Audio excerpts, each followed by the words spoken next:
నమస్కారం, NS news కి స్వాగతం. నా పేరు ఉషా. ముందుగా ముఖ్యాంశాలు. ఈ రోజు ఖమ్మం జిల్లాలో టీపీసీసీ అధ్యక్షులు మహేష్ కుమార్ గౌడ్ గారి ఆదేశానుసారం జిల్లా కాంగ్రెస్ కమిటీ అధ్యక్షులు పువ్వాళ్ల దుర్గాప్రసాద్ గారి పిలుపు మేరకు బీసీ బిల్లుపై ఖమ్మం నియోజకవర్గ సంబరాలు. జిల్లా కాంగ్రెస్ కార్యాలయం సంజీవ్ రెడ్డి భవన్ వద్ద సంబరాలు నిర్వహించడం. నిన్న అసెంబ్లీలో అత్యంత ప్రతిష్టాత్మకంగా బీసీ కులగణన బిల్లును ఏకగ్రీవంగా ఆమోదం చేసుకున్న విషయం తెలిసిందే.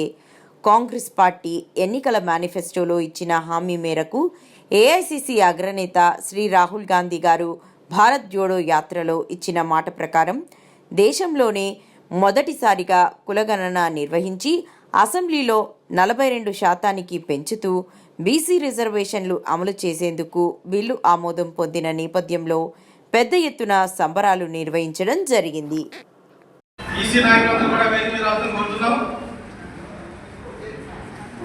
రాహుల్ గాంధీ ఆలోచన మేరకు ఈ రాష్ట్ర ప్రభుత్వం గౌరవ ముఖ్యమంత్రి వర్యులు రేవంత్ రెడ్డి గారు, డిప్యూటీ సీఎం బట్టి విక్రమార్క గారు, గౌరవనీయులు వ్యవసాయ శాఖ మంత్రి గారు తుమ్మల నాగేశ్వరరావు గారు, పొంగులేటి శ్రీనివాసరెడ్డి గారు, అదేవిధంగా క్యాబినెట్ మొత్తం కూడా ఏకగ్రీవంగా బీసీ బిల్లును ప్రవేశపెట్టడం. ఆ బీసీ బిల్లుని నిన్న 17వ తారీఖు నాడు అసెంబ్లీలో ఏకగ్రీవంగా ఆమోదించిన రోజు. ఇది చరిత్రలో సువర్ణాధ్యాయంగా లిఖించదగ్గ రోజు. భారతదేశ చరిత్రలో బీసీ బిల్లు ప్రవేశపెట్టిన ఏకైక రాష్ట్రంగా, కులగణన ప్రవేశపెట్టిన ఏకైక రాష్ట్రంగా తెలంగాణ రాష్ట్రం మన క్యాబినెట్ నిలిచిపోతుంది. దీనంతటికీ కారకులైన రాహుల్ గాంధీ గారికి, సీఎం రేవంత్ రెడ్డి గారికి కృతజ్ఞతలు తెలియజేస్తూ ఈరోజు జిల్లా కాంగ్రెస్ పార్టీ ఆఫీసులో అసెంబ్లీలో బిల్లు ప్రవేశపెట్టినందుకు జిల్లా కాంగ్రెస్ పార్టీ ఆధ్వర్యంలో డీసీపీ అందరూ కూడా సంబరాలు చేసుకుంటున్నారు. ఈ కార్యక్రమం ఇచ్చేసిన అందరికీ కూడా నమస్కారాలు, ధన్యవాదాలు తెలియజేస్తూ ఈ కార్యక్రమాన్ని ఉద్దేశించి మాట్లాడాల్సిందిగా జిల్లా కాంగ్రెస్ నాయకులు సాధు రమేష్ రెడ్డి గారిని కోరుతున్నాం. ఆధ్వర్యంలో ముఖ్యమంత్రి రేవంత్ రెడ్డి గారి నాయకత్వంలో దాన్ని సాధించుకోవడం నిజంగా హర్షించదగ్గ విషయం.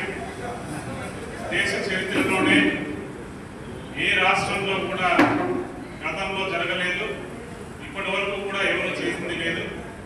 కాంగ్రెస్ పార్టీ మాట ఇచ్చింది అంటే మాట తప్పదు అనే విధంగా ఈ రాష్ట్రంలో, దేశంలో ఇప్పటి వరకు ఏది చేసినా కానీ కాంగ్రెస్ పార్టీ మాట తప్పకుండా ఇచ్చిన హామీలు నెరవేర్చే దాంట్లో భాగంగా రేవంత్ రెడ్డి గారి సారథ్యంలోని కాంగ్రెస్ ప్రభుత్వము ఒక్కొక్కటిగా ఇచ్చిన పథకాలన్నింటినీ కూడా అమలు చేస్తూ అన్ని వర్గాలని అభివృద్ధి దిశలో పయనింపు చేస్తున్నారు. ఈ రాష్ట్రం ఇప్పటికే గత 10 సంవత్సరాల్లో అస్తవ్యస్తం చేసి అన్ని రంగాలను నిర్వీర్యం చేసినప్పటికీ కూడా, సుమారు 7 లక్షల కోట్ల అప్పులు ఉన్నప్పటికీ కూడా ఇచ్చిన హామీల్ని అమలు చేయడం కోసం నిరంతరం కృషి చేస్తూ మన ముఖ్యమంత్రి గారి సారథ్యంలో గౌరవ మంత్రులు, ఎమ్మెల్యేలు అందరూ కూడా అహర్నిశలు కష్టపడుతూ కూడా ఒకవైపు పార్టీని సమన్వయం చేసుకుంటూ మరోవైపు పాలన పరుగులు పెట్టిస్తూ ఉన్నారు. ఈరోజు మనం చూసినట్లయితే ఇప్పటికే అనేక కార్యక్రమాలని అమలు చేస్తూ ఉన్నారు. రాబోయే రోజుల్లో కూడా కాంగ్రెస్ ప్రభుత్వము అన్ని వర్గాలని ఆకట్టుకోవడం కోసం, అందరికీ సమన్వయం చేయడం కోసం రేవంత్ రెడ్డి గారి ప్రభుత్వము కట్టుబడి పనిచేస్తూ ఉన్నది. నిన్న పెద్ద ఎత్తున రాష్ట్రం మొత్తం కూడా బీసీ సోదరులు అందరూ కూడా మరి ఒక పండుగ వాతావరణంలో ఈరోజు సంబరాలు చేసుకోవాలనేసి ఈరోజు ఈ కార్యక్రమాన్ని చేపట్టడం జరిగింది.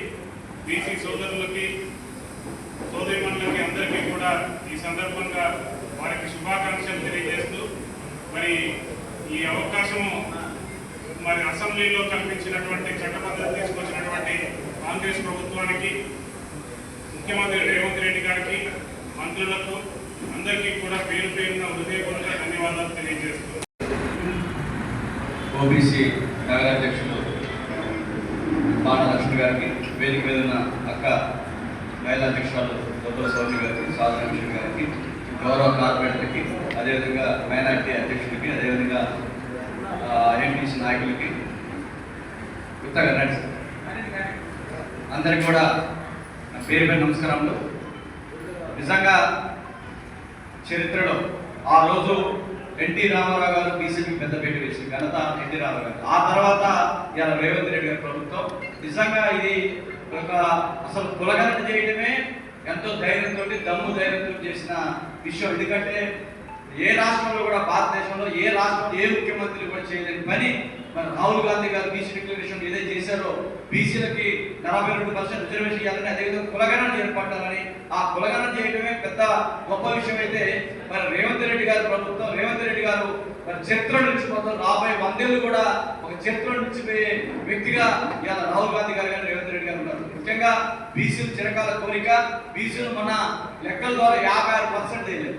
50% ఉన్న బీసీలకి రాజకీయం కానీ, విద్యాపరం కానీ అవకాశాలు లేకపోవడం వల్ల చాలా ఇబ్బందులు గురి చేస్తుంటే మరి రాహుల్ గాంధీ గారు జోడో యాత్రలో మేయర్ గారిని వేదికకి రావడం. జోడో యాత్రలో ఏదైతే బీసీ డిక్లరేషన్ తీసుకున్నారో, ఇవాళ కాంగ్రెస్ ప్రభుత్వం వచ్చిన తర్వాత, రేవంత్ రెడ్డి గారు ముఖ్యమంత్రి అయిన తర్వాత మరి ఈ బీసీ డిక్లరేషన్ అమలు చేయడం కాకుండా కులగణన చేసి దానికి అనుగుణంగా నిన్న శాసనసభ, శాసన మండలిలో మరి అలా ఆమోదం చేసుకుంటాం. ఇలా ఎగ్జాంపుల్ చెప్పాలంటే ఖమ్మంలో ఇప్పుడు 60 కార్పొరేటర్లు ఉంటే 25 మంది బీసీలు అయ్యే అవకాశం ఉంది. గతంలో ఓన్లీ 14 మంది ఉన్నారు. ఈ రోజు ఆ సంఖ్య 25 పోతుంది. అంటే ఇలా బీసీలకు ఎంత రాజ్యాధికారంగా అవకాశాలు వస్తాయంటే ఇది నిజంగా అదృష్టం. ఇలా బీసీలందరూ గుర్తుపెట్టుకోవాలి కాంగ్రెస్ ప్రభుత్వాన్ని. మరి ఏ ప్రభుత్వం కూడా 68 సంవత్సరాల్లో మరి స్వతంత్రం వచ్చిన తర్వాత వాళ్ళ కులగణన వైపు కానీ, బీసీ డిక్లరేషన్ వైపు కానీ ఎవరు పోలే. మరి అలాంటి రేవంత్ రెడ్డి గారికి మనం రుణపడి ఉండాలి. రేపు రాబోయే రోజులలో బీసీలందరూ కూడా మరి కాంగ్రెస్ పార్టీకి అనుబంధంగా పనిచేయాలి, అనుబంధంగా ఉండాలి, బలపరచాలి. రేపు స్థానిక సంస్థలలో మరి రేపు ఏదైతే పార్లమెంట్ లో మరి దాని మీద బిల్లు ప్రవేశపెట్టాలని చెప్పి ఒత్తిడి తీసుకురావడం జరిగింది. మరి బీఆర్ఎస్, బీజేపీ అయోమయంలో ఈ రోజు నిన్న శాసనసభ, శాసనమండలిలో వాళ్ళందరూ కూడా బీసీలకి ఆమోదించడం, బీసీ డిక్లరేషన్ ఏదైతే 40% రిజర్వేషన్ ఉందో ఆమోదించడానికి వాళ్ళందరికీ దిక్కుతోచని పరిస్థితుల్లో ముఖ్యమంత్రి గారు ప్రవేశపెట్టిన వెంటనే వాళ్ళందరూ ఆమోదించారు. ఇది నిజంగా అదృష్టం బీసీలకి. రేపు రాబోయే రోజులలో బీసీలో పెద్దపీట వేసుకునే కాంగ్రెస్ ప్రభుత్వమే. రేవంత్ రెడ్డి గారు ఆ రోజు ఎన్టీ రామారావు పుణ్యాన ఎంతో మంది బీసీలు ఇలా రాజ్యాధికారం తీసుకే ఎమ్మెల్యేలుగా, ఎమ్మెల్సీలుగా, అదేవిధంగా కార్పొరేట్ చైర్మన్లుగా, కార్పొరేటర్లుగా, సర్పంచులుగా, జెడ్పీటీసీలుగా, ఎంపీటీసీలుగా ఉన్నారంటే అది ఎన్టీ రామారావు పుణ్యం. ఆ తర్వాత రేవంత్ రెడ్డి గారు అంత గొప్ప అవకాశం తీసుకొని ఈ రోజు చేయడం ద్వారా బీసీ బిడ్డగా ఇలా బీసీలందరూ గర్వపడుతున్నాం. ఈ రోజు రాబోయే రోజులలో కాంగ్రెస్ పార్టీకి అండగా ఉంటారు బీసీలందరూ కూడా. ఇవాళ బీసీలకి పెద్ద పీట వేసింది కాంగ్రెస్ ప్రభుత్వమే, రేవంత్ రెడ్డి గారి ప్రభుత్వమే. దీనికి సహకరించిన కేబినెట్ మంత్రులైన మంత్రులు తుమ్మనేశ్వర గారికి, డిప్యూటీ సీఎం భట్టి గారికి, రెవెన్యూ మంత్రి వర్యులు మరి పొంగిరెడ్డి శ్రీనివాసరెడ్డి గారికి ఈ ఖమ్మం జిల్లా తరఫున, మా కార్పొరేటర్ తరఫున, ఖమ్మం నగరం తరఫున ప్రత్యేక ధన్యవాదాలు తెలియజేస్తున్నాం. జై కాంగ్రెస్. ఇంకొక అతిథి రమేష్ రెడ్డి గారికి, బుద్ధ వెంకటేశ్వర గారికి, నాతోటి అనుబంధ సంఘాల అధ్యక్షులందరికీ, ఈ కార్యక్రమాన్ని ట్వీట్ చేసినటువంటి ప్రతి ఒక్కరికి ముందుగా ధన్యవాదాలు తెలియజేసుకుంటున్నాము. ఈరోజు కాశ్మీర్ టు కన్యాకుమారి వరకు పాదయాత్ర చేసే క్రమంలో కాంగ్రెస్ పార్టీ అధికారంలోకి రాగానే కులగణన చేస్తామని చెప్పేసి ఆ రోజు రాహుల్ గాంధీ గారు ప్రకటించడం జరిగింది. కులగణన అలానే కాంగ్రెస్ పార్టీ అధికారంలోకి రాగానే కులగణనని అత్యంత ప్రతిష్టాత్మకంగా తీసుకొని కులగణన చేయడం జరిగింది. కులగణన చేసే టైంలో కూడా ఇష్టం వచ్చినట్టుగా మాట్లాడుతున్న క్రమంలో మళ్ళీ రెండోసారి కూడా కులగణనకి ఒక అవకాశం కల్పించి ఎవరైతే ఆ రోజు నమోదు చేసుకొని ఉన్నారో వాళ్ళందరికీ కూడా ఇంకొకసారి అవకాశం కల్పించినటువంటి చరిత్ర ఉన్నటువంటి కాంగ్రెస్ ప్రభుత్వం, రేవంత్ రెడ్డి గారు, బట్టి విక్రమార్క గారు, అలాగే మన జిల్లా మంత్రులైతే వీళ్ళందరూ కూడా ఈరోజు బిల్లు పాస్ అయింది తెలంగాణలో, బీసీ బిల్లు. ఈ బీసీ బిల్ ప్రవేశపెట్టడానికి చాలా కసరత్తు చేయాల్సి వచ్చింది. ఎందుకంటే ప్రతి ఒక్కరు ఏవేవో మాటలు మాట్లాడి ప్రభుత్వాన్ని విమర్శిస్తూ, ఎంత విమర్శించినా మన మాటకు కట్టుబడి ఉండాలి, బీసీ బిల్లు ప్రవేశపెట్టాల్సిందే, బీసీలకు న్యాయం చేయాల్సిందే, బడుగు బలైన వర్గాలకు న్యాయం చేయడమే మనం చేసే ముఖ్యమైన పని అని చెప్పేసి కాంగ్రెస్ ప్రభుత్వం తీసుకున్నటువంటి సంచలనాత్మక నిర్ణయానికి ఈ రోజు గతి లేక, గచ్చంద్రం లేక ప్రతిపక్షాలు మద్దతు తెలియజేయడం జరిగింది. ఎందుకంటే తెలియజేయకపోతే ఎక్కడ జనాల్లో తిరగలేము అన్న భయంతో, ఆ భయంతో మద్దతు తెలియజేయడం జరిగింది. ఒక బిల్లు పాస్ అవగానే వెంటనే రేవంత్ రెడ్డి గారు లేఖ రాయడం జరిగింది. ఏంటంటే అక్కడ కూడా ఖచ్చితంగా మీరందరూ మద్దతు తెలియజేయాలని చెప్పేసి. నిజంగా కాంగ్రెస్ పార్టీ ప్రభుత్వం బీసీలకు ఇచ్చిన మాటకి కట్టుబడి ఉంది. కాబట్టి ప్రతి ఒక్కరు కూడా దీన్ని దృష్టిలో పెట్టుకొని రాబోయే పంచాయతీ ఎలక్షన్ లో బీసీలు అందరూ కూడా కాంగ్రెస్ పార్టీకి అండగా ఉండాలి. ప్రతి ఒక్కరు కూడా పంచాయతీ ఎలక్షన్స్ లో కష్టపడి పనిచేసి మళ్ళీ కాంగ్రెస్ ప్రభుత్వం మీద బురద జల్లే వాళ్ళందరికీ గట్టిగా బుద్ధి చెప్పాలని చెప్పేసి ఈ సభాముఖంగా తెలియజేసుకుంటున్నాం. ఈ అవకాశం ఇచ్చినటువంటి పెద్దలందరికీ కూడా ధన్యవాదాలు. కృషి చేయాలి మనతో పాటు, ఎందుకంటే వాళ్ళు కూడా అందరూ కలిసి ఫైట్ చేయాలి. బీసీ రిజర్వేషన్ కి తప్పకుండా స్థానిక సంస్థల్లో 42% తప్పకుండా జరుగుతుంది. అలాగే విద్య, వైద్యం, అలాగే అన్నింటిలో కూడా 42% అని చెప్పి 2 బిల్లులు తీసుకురావడం జరిగింది. ఇదంతా రేవంత్ రెడ్డి గారి ఆధ్వర్యంలో, ఆయన నాయకత్వంలో కాంగ్రెస్ ప్రభుత్వం అన్ని అన్నమాట తప్పకుండా అన్ని ఆమోదించడం చేయడం జరుగుతుంది. అలాగే మన డిప్యూటీ సీఎం బట్టి విక్రమార్క గారికి, అలాగే మన అభివృద్ధి ప్రదాత తుమ్మల నాగేశ్వరరావు గారికి, అలాగే శ్రీనివాస్ రెడ్డి గారికి, అలాగే ఇంకా అందరూ కూడా మినిస్టర్స్ అందరూ కూడా అందరికీ కూడా మనందరి తరఫున ప్రత్యేక ధన్యవాదాలు, కృతజ్ఞతలు తెలుపుతున్నాం. రేపు ఇవన్నీ కూడా స్థానిక సంస్థల్లో ఆ బిల్లు ఖచ్చితంగా ఆమోదం జరగాలని మేము అందరితో పాటు నేను కూడా అందరూ కోరుకుంటున్నాం, మనందరం కూడా కోరుకుంటున్నాం. దాంట్లో మహిళలు కూడా ఇంకా ఎక్కువ మంది ఉండాలని చెప్పేసి నేను కోరుకుంటున్నాను. నాకు ఈ అవకాశం ఇచ్చిన అందరికీ థ్యాంక్ యూ.